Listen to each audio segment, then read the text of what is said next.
Ladies and gentlemen, welcome to this week's Inspiring Leadership Podcast.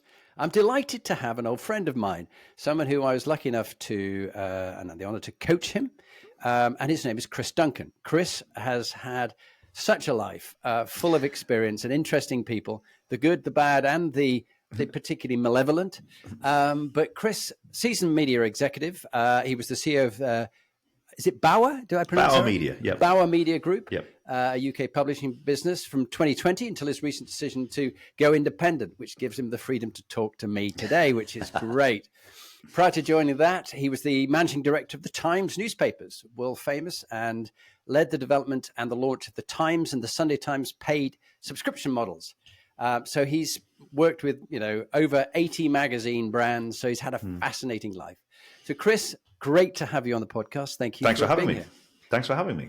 Yeah. Aren't we living in interesting times as we record this? Yes. It's been some week, hasn't it, in terms of news? It certainly has. What is, before we start talking about you personally, what is it that you're seeing that's fundamentally changed in the world at the moment? There's some big shifts going on, revolution. Oh, I think, that just an entire shift in the attitude of the US to the world.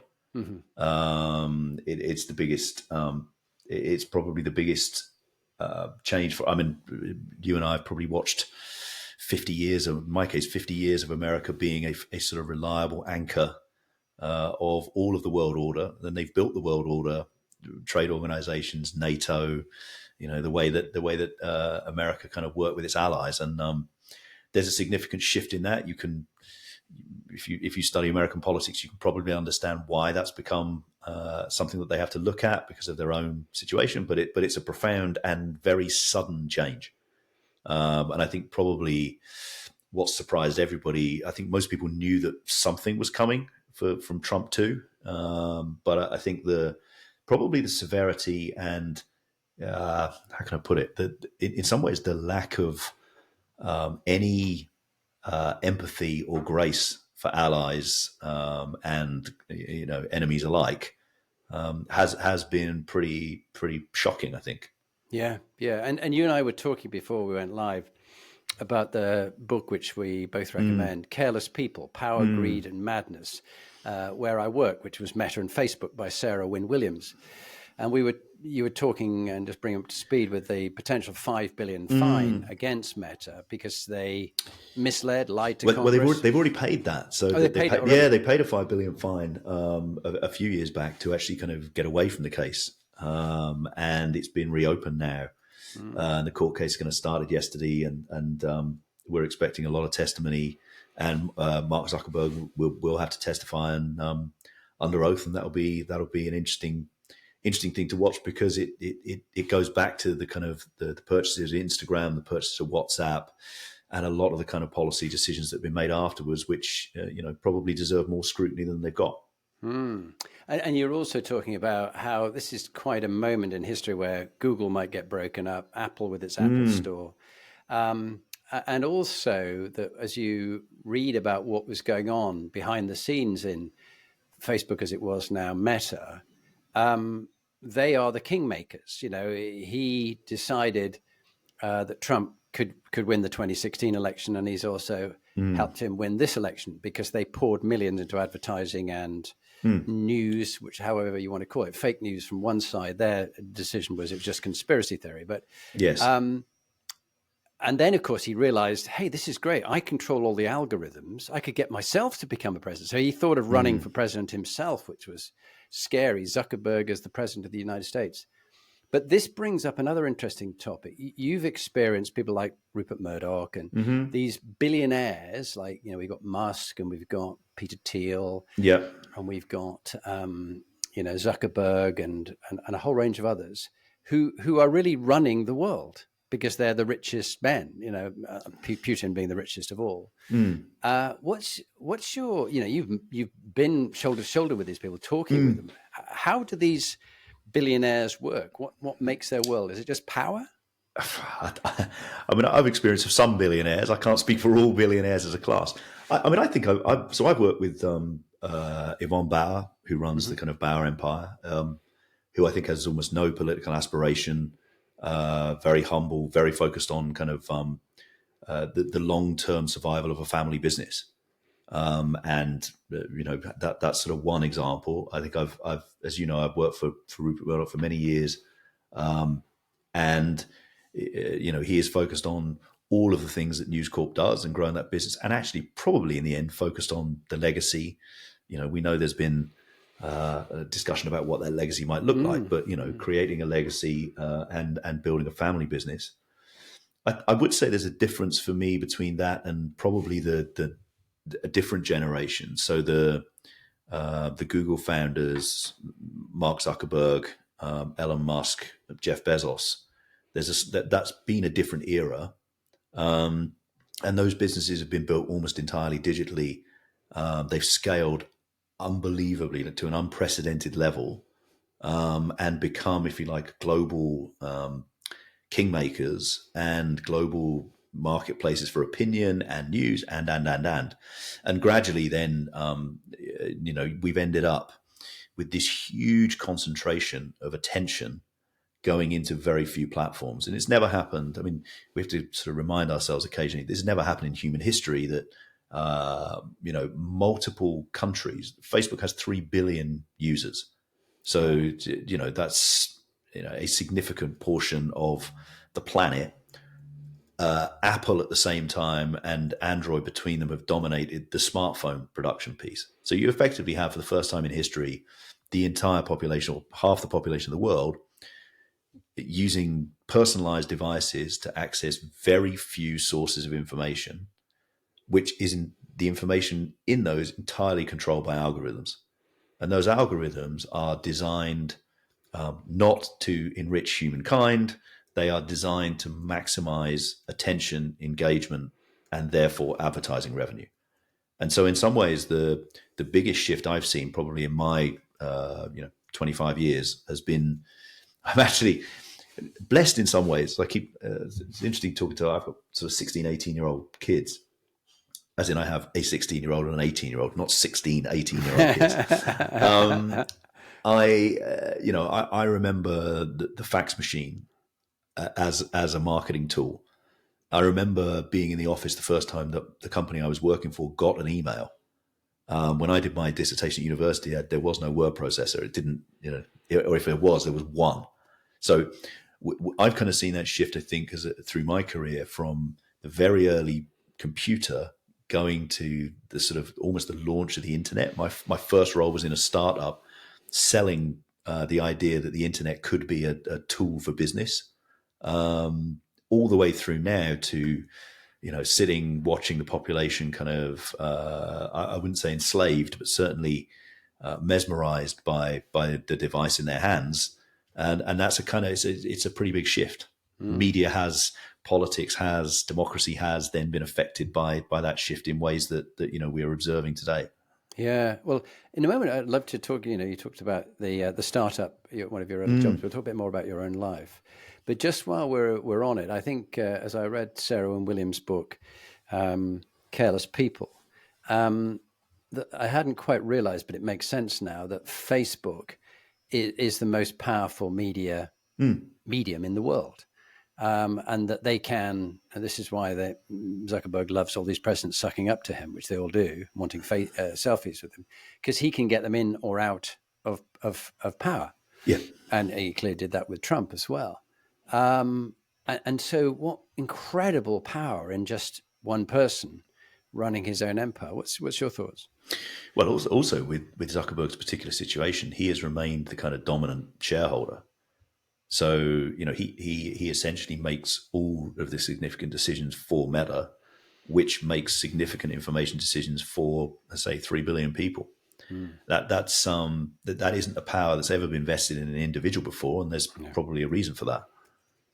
And it was interesting. Of course, you do get this where people have pushed their brand so successfully, what great people they are. Zuckerberg, no one kind of ever brought into him. I wouldn't have him as not that I can afford to pay him, but have him as an inspiring leadership guest, because he's not. He's not. But Sheryl Sandberg was trying her best to look, lean in and all this hype. But the tragedy is when you actually find the people who've worked with them, they're autocratic bullies, narcissists, cruel to other people. And they're not at all like the story, but they have so much money. They're so wealthy that they can portray themselves in such a way, and people buy into it. And they younger people want to touch the cloak of the robe of this Pope or this great queen, so that they can be like them and be very rich too. So people will sell their souls, really, won't they? Yeah, I mean, I do think. So I do think Mark Zuckerberg and the Mark Zuckerberg Sheryl Sandberg relationship is a fascinating one. I think that if you saw, I don't know if you saw Mark Zuckerberg on Joe Rogan. No, I didn't actually. It's an interesting conversation because one of the things that comes across in it is how he really wants to be building things. He is essentially, more of an engineer than he doesn't really want to get involved in free speech and all the complexity that comes with that, and actually kind of moral judgments on what should be on the platform and what shouldn't. And in some ways, he with the way he talks, it's very clear he kind of abdicates that decision to say, well, that's like, I've created a democratic platform. Anybody can, that's kind of not for me to have a judgment on. And I think that's one of the big differences between, the editorial organizations which were controlling information in one era to the new ones, which kind of say, hey, look, we have this section, something called Section 230, which you may or may not be familiar with. No. I mean, very, very kind of briefly, Section 230 was invented to protect telcos from libel. That's the easiest way to think about it. So the telco said, hang on a minute, I'm basically connecting a phone to a phone, and if someone shouts down that phone, I'm gonna kill the president or whatever, I can't be held liable for that. I'm just a pipe. And all of the major digital platforms still take protection from Section 230, which says I'm just a marketplace. I connect ideas. I'm not responsible for the content of them or the impact of them. And that has been, I think, in some ways, one of the most harmful protections that they've enjoyed, and you may see that kind of wind out over time. Yeah, and it is interesting how I hadn't realized to what deep extent Facebook had collaborated with China to suppress people or not do anything about the Rohingyas in Myanmar, when they could have actually stopped the hate speeches, which ended up with mass rapes of 40 women at a time and horrendous things going on. Hey, look, we live in a fascinating time. Before we go on to you, there was a lovely little image you gave me about print, digital platforms, and AI. Do you want to just explain it? Because I think it's very sort of insightful. Just the idea of three hills, I think, which is say we always live in interesting times, as the Chinese proverb says. But right now, I think we're seeing in the end the print era, which has been hugely profitable for newspapers and magazines. Most newspaper and magazines' internal strategy teams will tell you somewhere between 5 and 10 years, that's over. And from a revenue perspective, revenue is consistently declining. From a profit perspective, it has been the profit driver. It will soon become a cost, and then eventually it will end. So we're seeing the kind of the bottom of that hill. That's come from since the printing press, which was sort of early 1800, whenever that came out.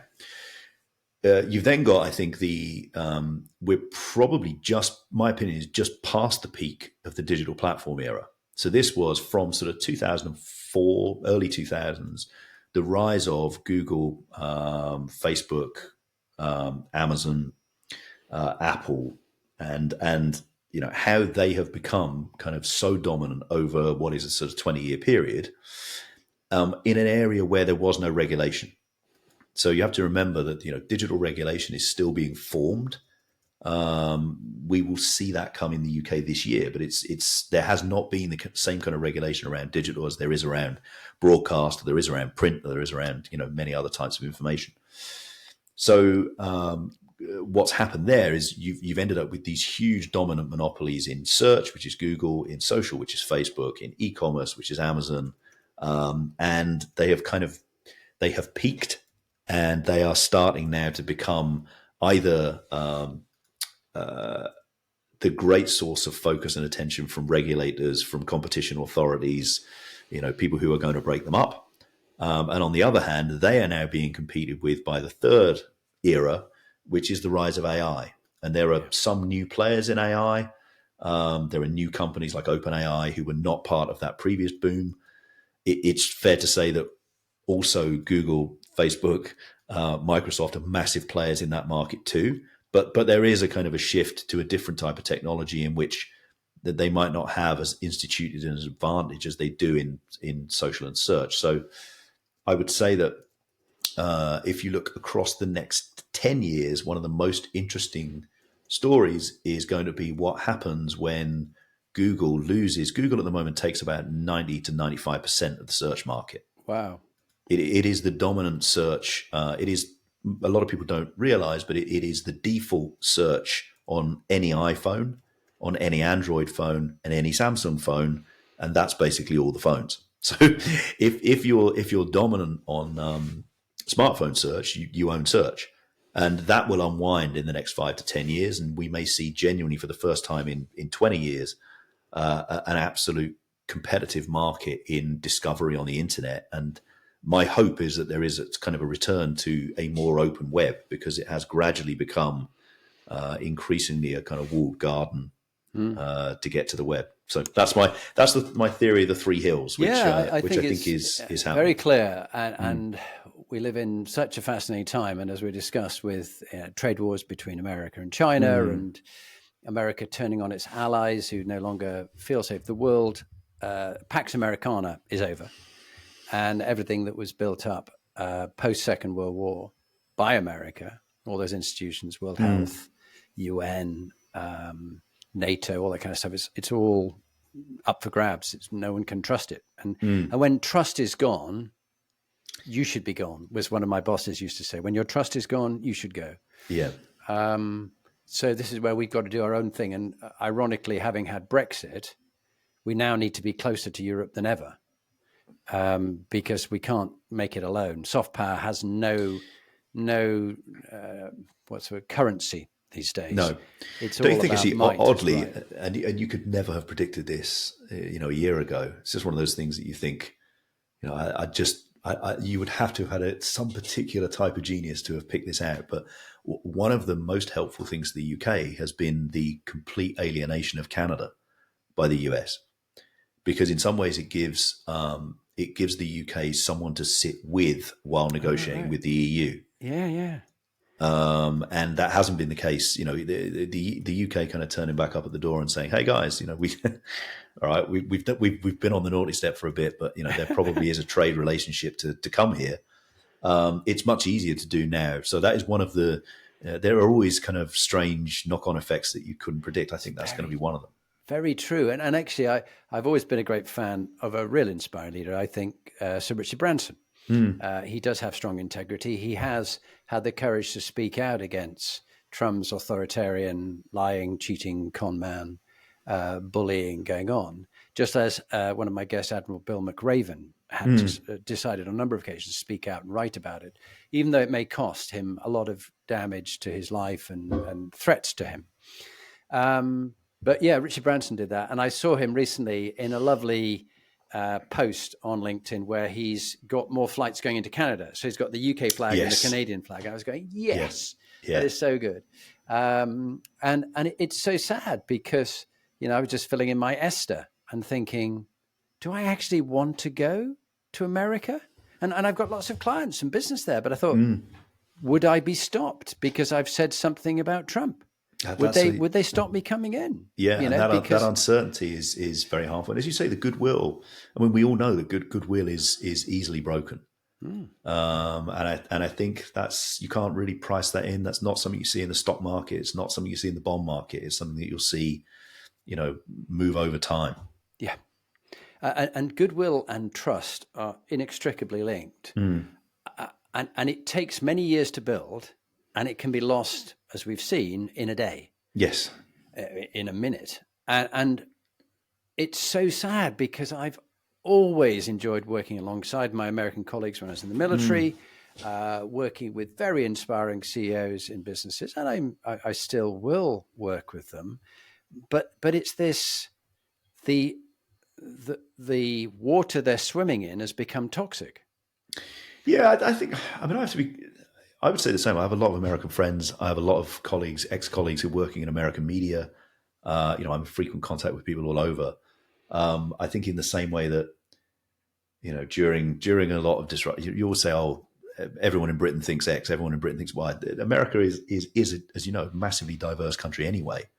And a lot of people in California will look at New York and think, they'll look at the Midwest and they'll think, oh, what those guys are thinking, in fact, I remember going to Denver years ago and being really surprised that people would ask about my trip. And I said, oh, I've been to I was on kind of a tour. I've been to 3 or 4 places.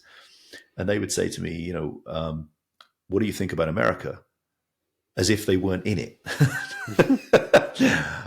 So yeah, I think I would be careful, I think, not to necessarily assume that 350 million Americans fully understood and fully endorsed all of the decisions that are being made. And that gives you, a hope that cycles may kind of return to some sort of normality. You have to hope it's no one's going to come and save them. They're going to have to do this themselves. And actually, when you look at the pure numbers, 1/4 of the population of America voted for Trump. So what are the other 3/4 going to do about it? And you don't want civil war. I mean, there was Elon Musk saying England's going to have civil war. I'm going, oh, just get your own house in order, mate. Because actually, we don't have many guns. Everybody's got a whole load of Armalites and pistols and grenade launchers, and ours would be terribly civil. you cat, taking out their cucumber sandwich and whacking them.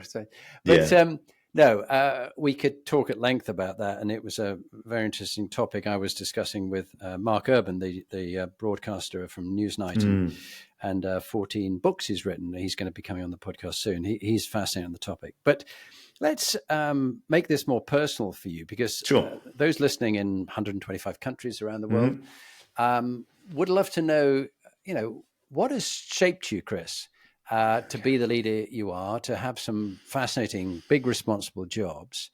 Tell me about growing up and who shaped you. Sure. I think so. I think I've gone through this a few times when I've done the whatever they do, the psychotherapy courses where they say we want to kind of grade you as a leader. So let's go back. I did this once actually at NewsCorp, and I just remember they took me into an all red room with a red ticking clock behind me that ticked really loudly. Wow. And the first question they asked was, can you tell us the earliest memory you have in life? And I was like, oh my God, this is going to be awful. But the short summary, I think, for me is, so I grew up happy enough childhood, and probably one of the formative things for me in my kind of leadership career is my mother divorced when I was about 7 or 8. It happens a lot. And he eventually, a few years after that, he lived in London. We lived out sort of in west of London, maybe like an hour west of London. So there's a period probably 7 or 8 until kind of 11 or 12 when he was in London. We'd go up for the weekend, every other weekend to London.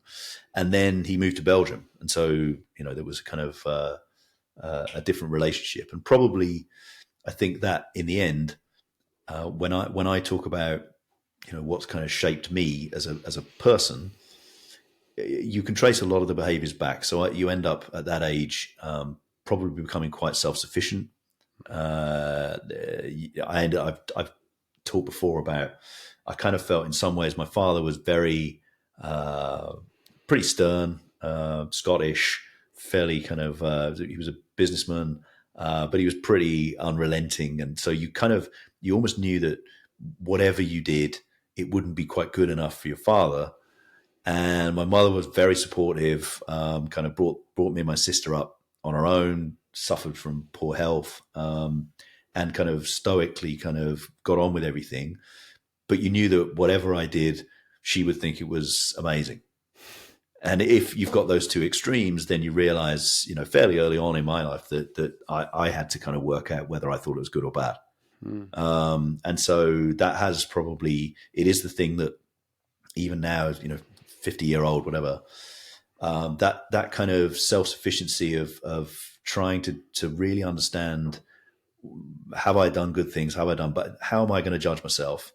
You end up with that kind of independence, I think, that comes out of that childhood.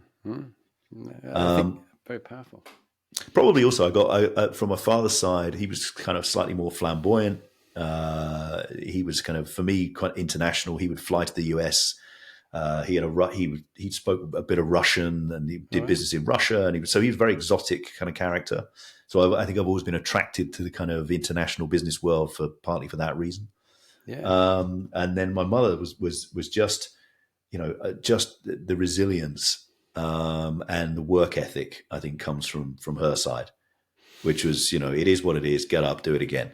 And so those two things are probably the kind of formative childhood influences. That would produce quite an interesting mix of like, how do I behave in this situation? What do I do in that? Because of course, you've been in a very colourful world in which there's a lot of fame and fortune, but there's some highly dubious, lacking integrity decisions and stuff done, whether it be listening into people's phones or hacking or whatever else that goes on in the industry. Just thinking about still your own life, what was the darkest moment in your life, and what did you learn from it that's helped you as a leader?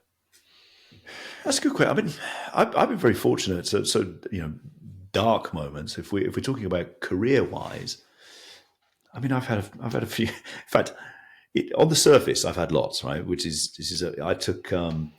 the MD of the startup company that was kind of the first part of my career. 29 years old. The founders decided they wanted to step back. I took on the role. At the end of my first week, the largest client resigned. 67% of the revenue. I still remember it. 67% of the revenue.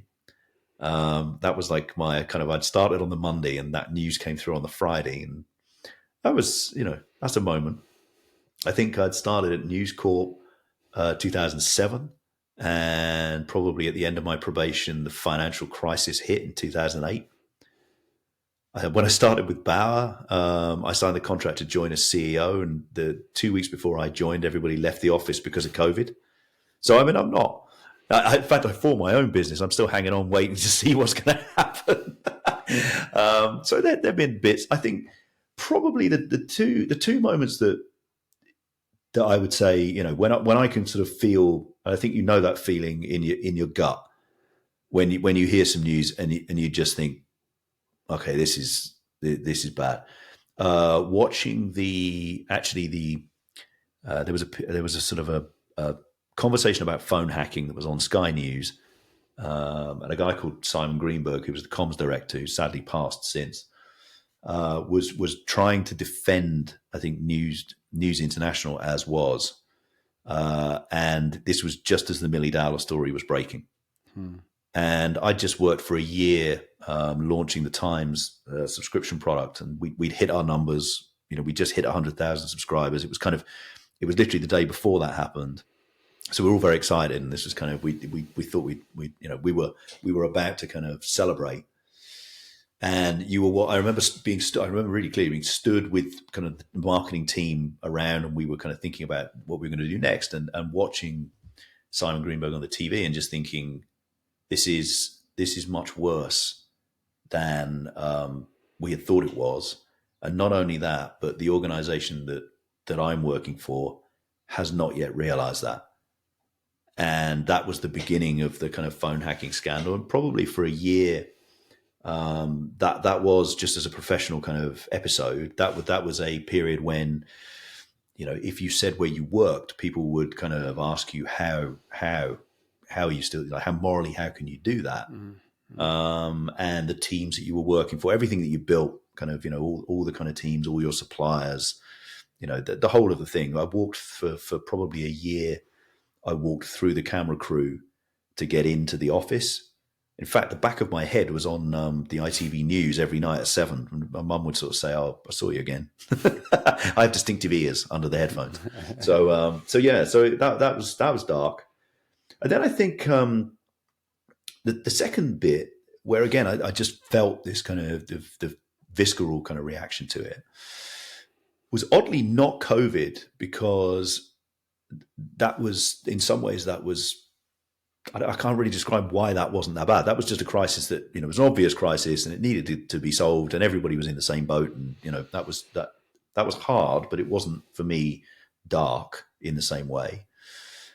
The darkest moment in that part was actually Ukraine. And the reason for that was it was just as we felt that we were coming out of COVID. And I felt that I had a kind of exhausted team.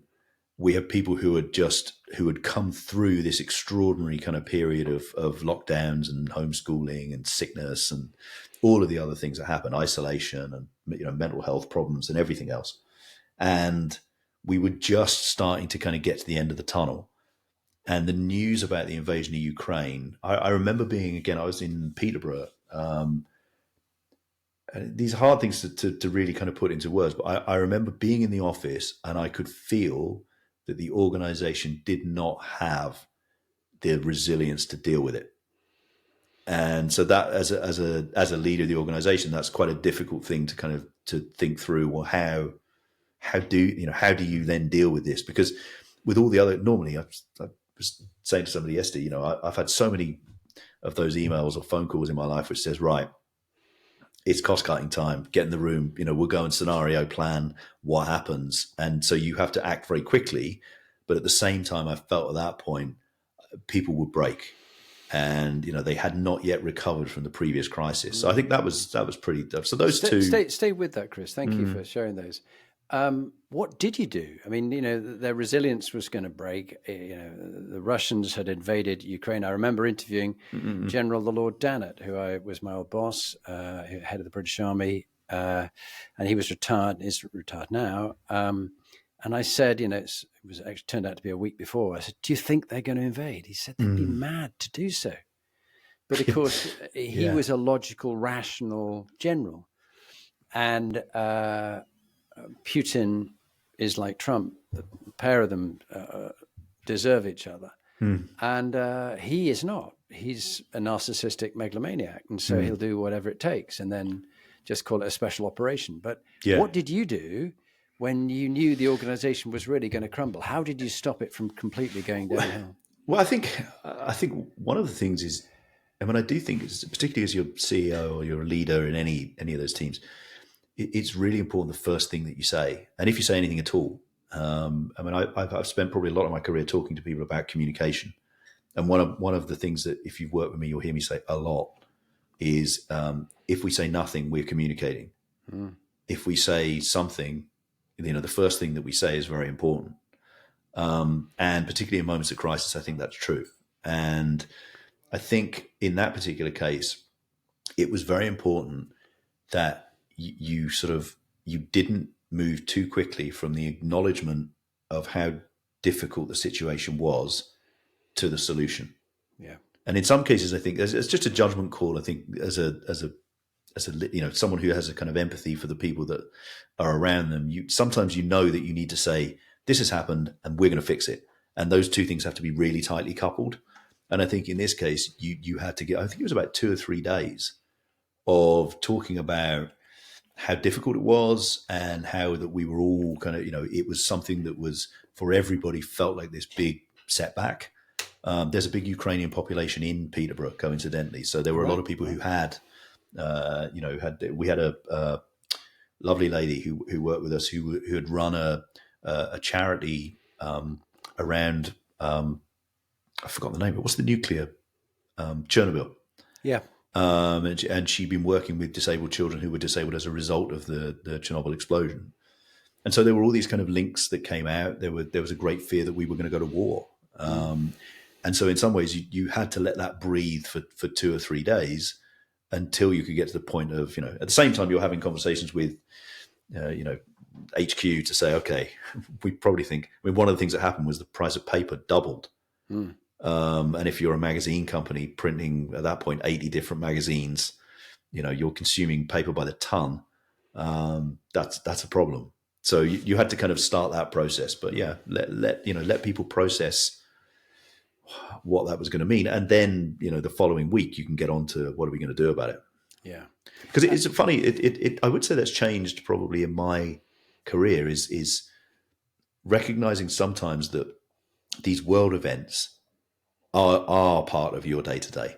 Yes, You do have to acknowledge them in the workplace. very much. And I'm not sure that would, at the start of my career, I don't think that would have been the case. You'd have sort of said, well, that's your personal life. We'll get straight back to business. And I think that's probably changed. Generationally, I think that's changed. I think you're exactly right. And a bit like I asked Richard Danda at that time, here we are at a moment in history.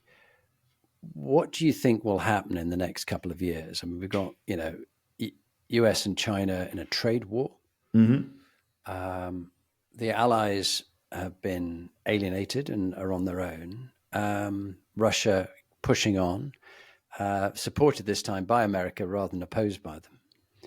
Or not by America, but by Trump and his cronies. So what do you think is going to happen if we talk again in 2 years' time? What will have gone on?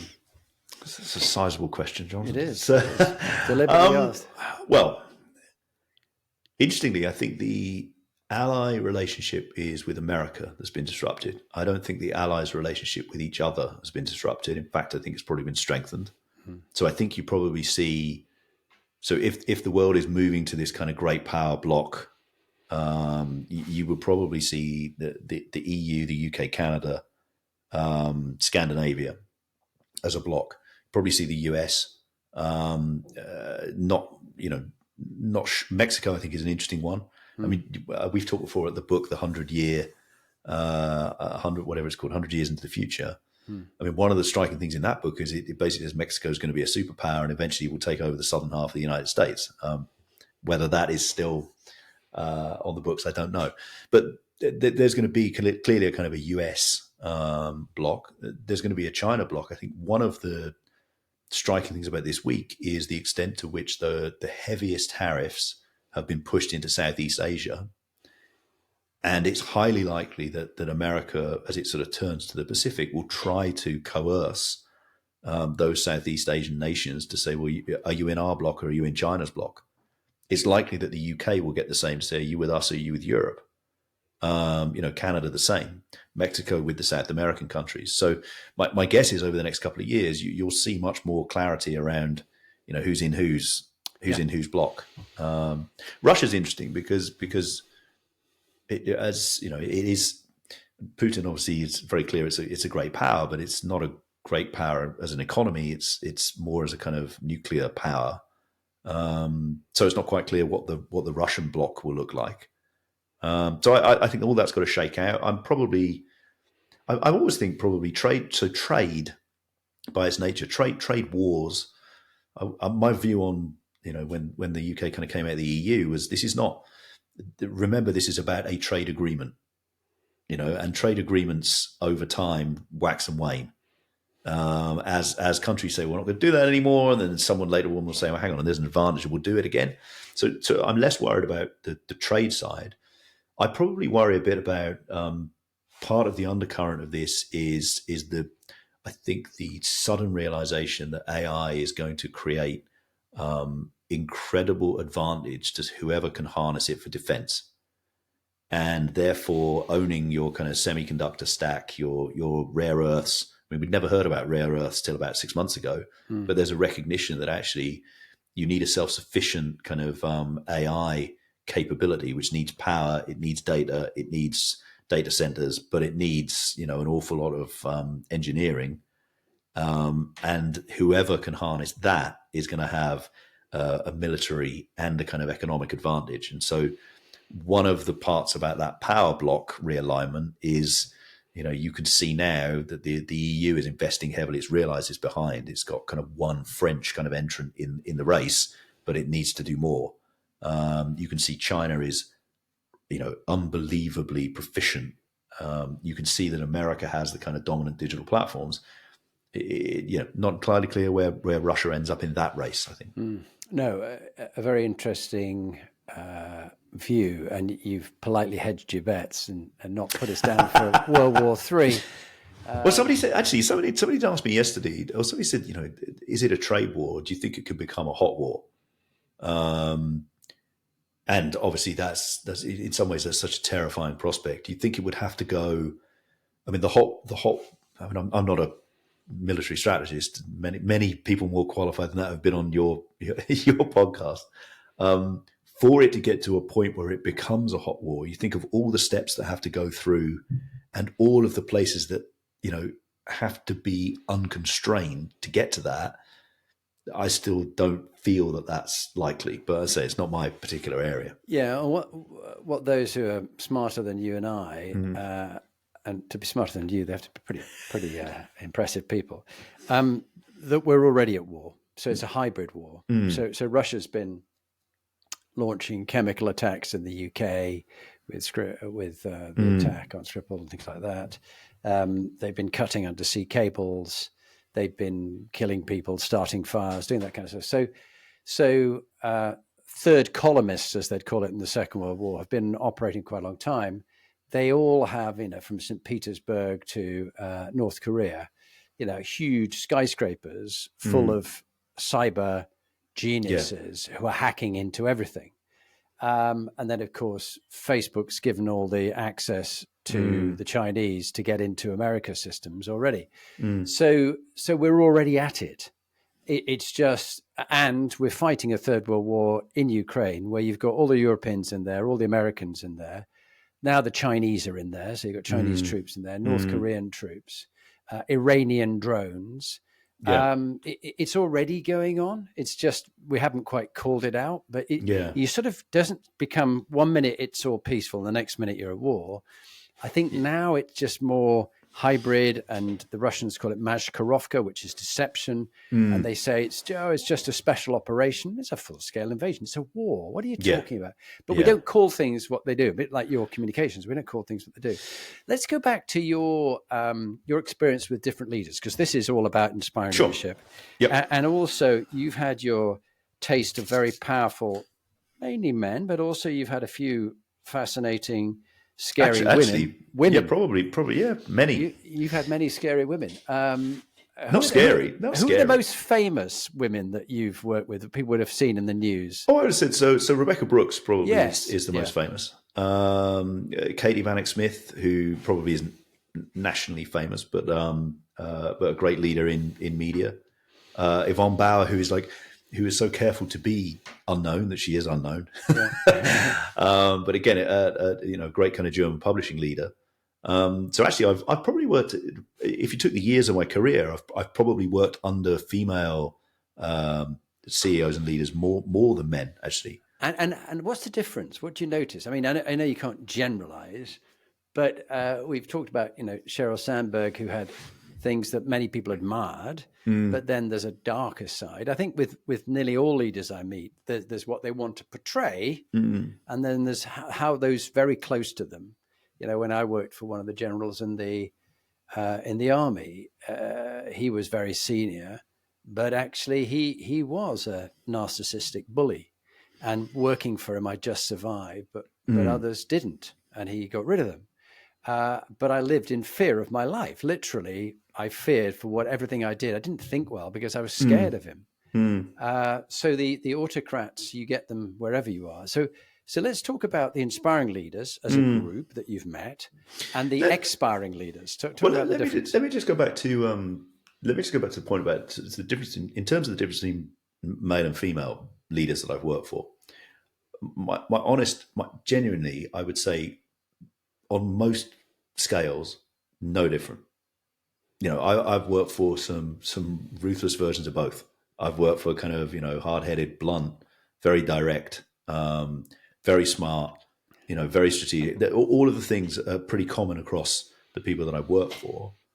I'd probably say the difference that I would notice is that being female was a factor that the female leaders had to deal with. Being male is not a factor that the male leaders had to deal with. Nobody ever asked about it. It was never something that had to be addressed or overcome. And so I'd say that's probably the difference, that I think it will in you, if you have spent, a lot of your career always having to address and overcome what is effectively, accident of birth.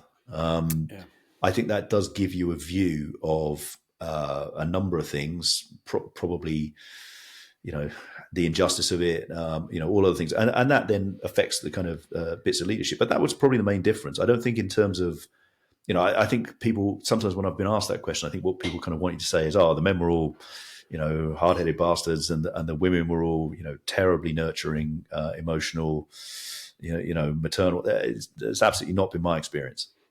Yeah, no, I think that's true. And also, while Trump and the autocrats will have you destroy all your books on diversity, equality, and inclusion, and the world be run by white American men or British men in our case,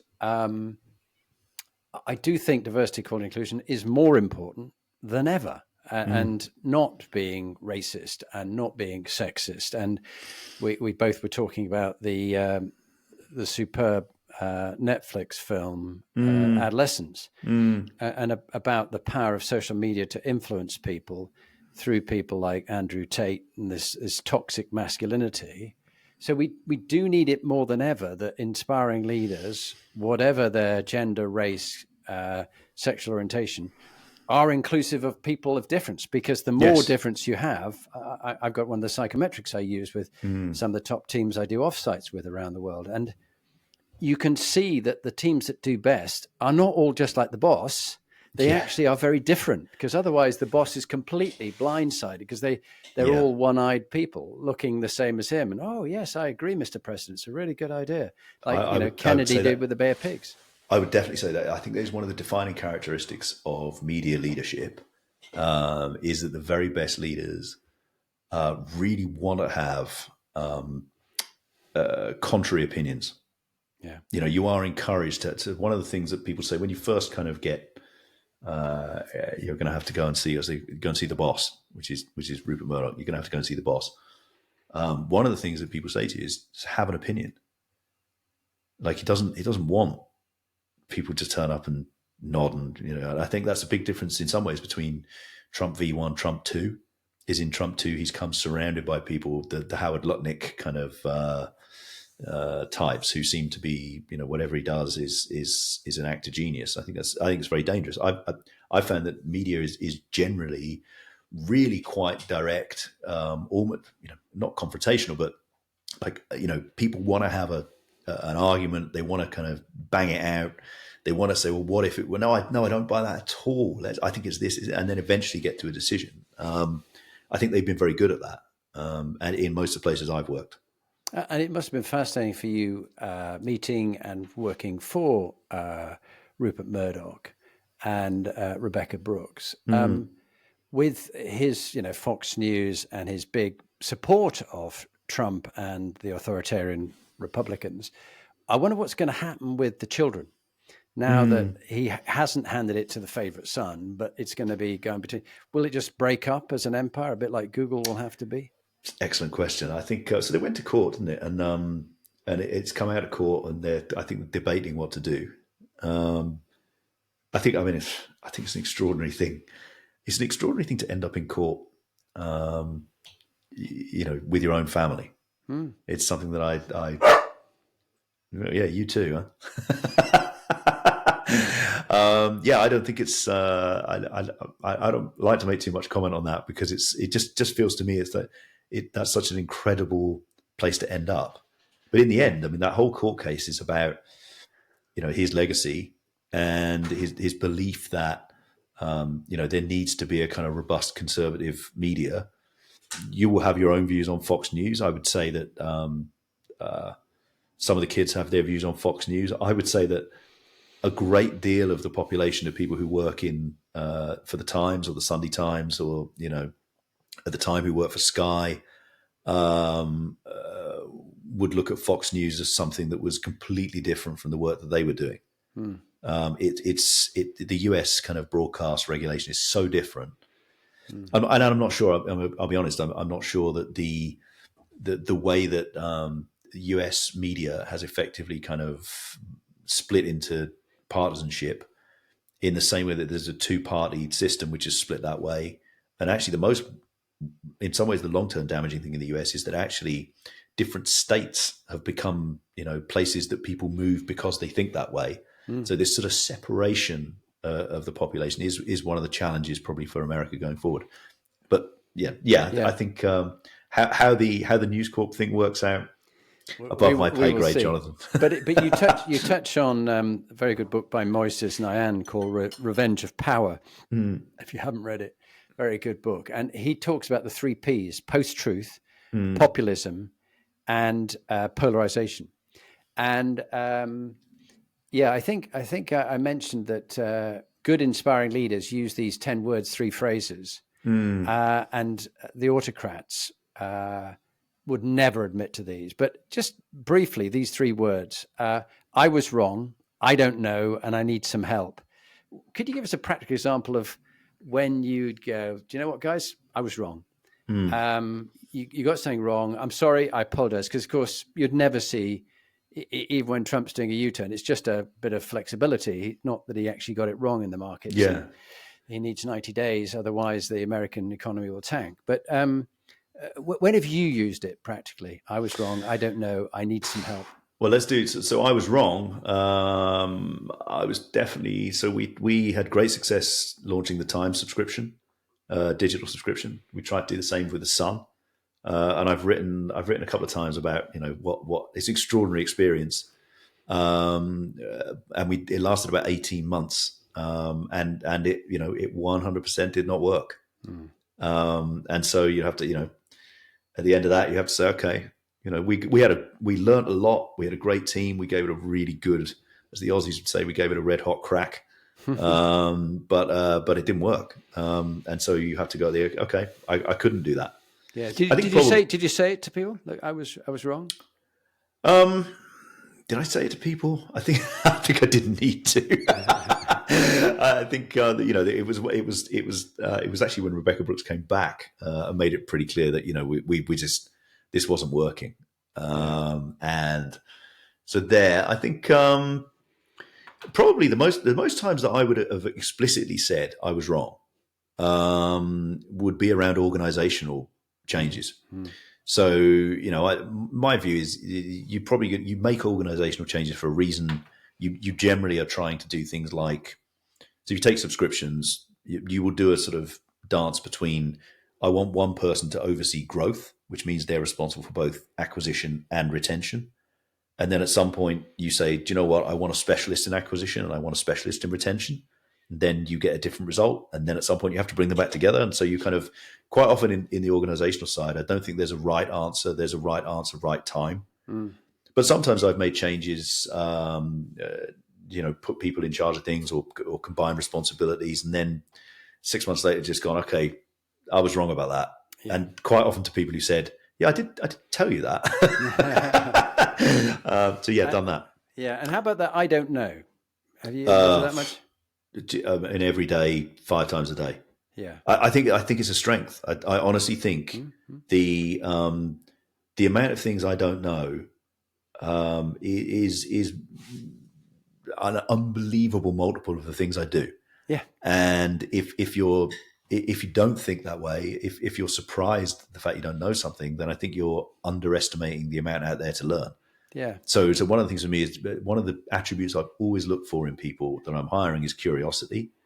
And so that's that sense that, there's things to learn here. Yeah. I'd say I don't know all the time. And actually one of the things, you would have been trained, I'm sure, in crisis management. And it's one of the most important things in a crisis is to say, do we know that or do we think that? And so I was very struck. I think I did like the gold crisis training at NewsCorp after London Bridge was bombed, actually. And that was exactly that. So it was a big revelation for me, was that there was sort of how often in conversations in business, people put their opinions in without acknowledging that it's an opinion, not a fact. Yeah. And so I don't know. So I would use, as a leader, I would then use the fact, I don't really know. I don't really know whether this is that or that, but we're going to find out, as a way of pointing out that no one else in the room knew it either, really. Yeah. So that one all the time. Yeah. I need help. Not probably an amazing strength of mine. But I would have worked with actually finance people a lot of the time. For me, have been the places that I would just go and say, okay, my finance directors and my HR directors have been the people that I've gone and just sat down and said, Cry, I need help. This isn't working. Yeah, I need help. I have a very wonderful wife as well who's kind of supported me throughout. Yeah, well, you're very lucky, and that kind of family bond is very important. Before I ask one final question, and then we go on to the top tip from you, your new business, Seedelta. Yeah. Do you want just very briefly in a thumbnail sketch, just tell us what you're doing now? Yeah, sure. So I left Bauer in the summer, and I had a very nice. I actually went to the States. I'm glad we took the kids to the States then. And I just thought, well, actually, I've had a long career. I've sort of done 25 years in either national newspapers or magazines, and I thought it'd be an interesting time to set up on my own. And so at the moment, it's kind of a mix for me of projects, of coaching, or more mentoring for me than traditional coaching. And then trying to think about what are there businesses that you can build that sort of are around probably the publishing or media sector. So doing that. Interesting for me to go back to being a kind of an entrepreneur. My first business was running a startup, but it's quite different doing it yourself. It's very different from sort of big corporate. Yeah, fantastic. Well, on that topic of big corporate, we discussed before the dichotomy between integrity versus revenue, because you've been at the helm of both prestigious newspapers and commercially driven magazines. Where have you personally felt the greatest tension between editorial integrity and commercial pressure? I would say, so firstly, I have to be really clear. I think that my job in NewsCorp particularly was it was the commercial side of the business. So we would work as the partners of the editors. We weren't in the newsroom. We didn't make, if you like, a lot of those calls. So I would be acutely aware, I think, of when you ended up with things that blew up. But they made hundreds of those calls every day. I think I honestly wish one of the things that we had been able to do a better job of was to communicate to the public the difference between what a newsroom does and what a platform does. And the newsroom is basically sat there throughout the course of the day deciding what it will and won't print and what opinions it will and won't have. And there's a great leadership process. There's a great process to it. It is a kind of well-honed practice. So I think, without doubt, during my time, there have been kind of, hacking being the kind of the main area where the entire kind of journalistic, everyone in the UK essentially had gone down a wrong road. I think the politics is probably the area where, there's this sort of, think of something like Brexit, where there is a sort of sense of, is our opinion kind of overcoming what's news and what's facts? Yeah. And I think that's the biggest tension. In some ways, you need it's opinion that differentiates news organizations. But if all they are is opinion and there are no facts, that's not good for anybody. So that's the biggest tension, I think, in sort of integrity versus revenue. You have to have an opinion to make money. But if you're all opinion and you only speak to the base instincts of your core audience, that's not really what news should be about. So you've got to get that balance right. Yeah, a bit like the inappropriately named Truth Social, Donald's favorite social media. Yeah. And that talks to me about rebuilding trust. My final question before we do the top tip. Public trust in the media has eroded in recent years. And from your view, stepping back 25 years, what tangible steps can publications take to rebuild trust without compromising their business models? Yeah, it's a huge problem. Trust has been so steadily eroded, along with kind of all institutions. So, it hasn't been sort of media on its own. I think one of the most damaging things we've seen in the last couple of years is this concept of mainstream media, and that mainstream media is somehow kind of a dangerous thing. For my view, professionalized media that has kind of editorial standards. It has self-regulation. It has a process by which you decide whether you can print something or not, and it has a series of legal. It has all the kind of constructs around it.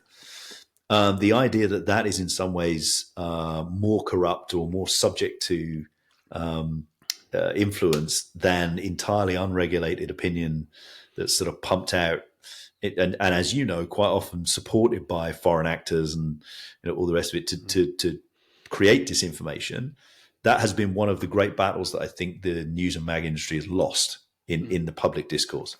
So I think there is a growing realization that, and this is happening because, as we talked about, those digital platforms having probably peaked, one of their issues is they can't get any new customers. They have everybody. Yes. So the only thing that you can do if you can't get any new customers is charge the existing ones more.